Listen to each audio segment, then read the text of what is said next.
You are listening to a programme from BBC Radio 4. The Right Reverend Dr. David Walker, Bishop of Manchester. Good morning. The French summer holiday season, which began on Bastille Day, the 14th of July, reaches its traditional climax today. It does so not through a feast founded on bloody revolution, but with a religious festival, a celebration in honour of Mary, the mother of Jesus. It's a public holiday. Banks, businesses and many shops will be closed.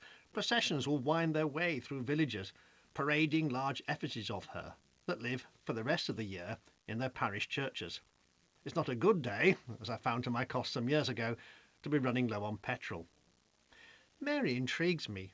Traditional artwork tends to depict her near the beginning of her story, those few months when she takes centre stage, encountering an angel, then nursing her infant child.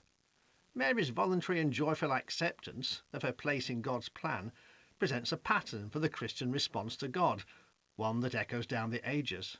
But, and perhaps it's because I'm getting older myself, it's the Mary of her later, post-childbearing years who fascinates me more. The middle-aged Mary, who, joining with Jesus at a wedding feast, persuades him into the first great miracle of his ministry.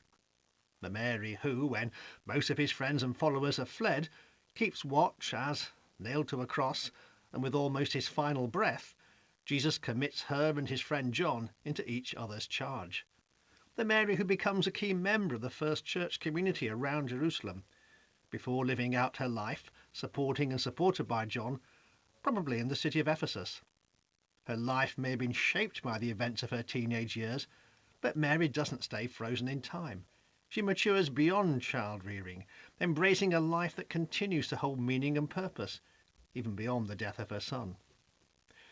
From airline cabin crew to TV news presenters, the Britain I grew up in tended to move women away from more public-facing, visible roles at an age far earlier than their male counterparts. Women actors, too, found offers of leading roles dry up as youthful beauty faded. And whilst arguably some of the cultural pressures that airbrushed older women out of the picture may have lessened of late, the legacy of that long devaluing lives on. So today, I'll be thinking of a Mary much older than the statues being paraded through French streets, a Mary white-haired and wrinkled, playing her part in forming and leading the Christian community in Ephesus, offering the wisdom she's gleaned over the decades, living the values she first instilled, then observed in her son. A tribute to the contributions of older women, and maybe even us older men.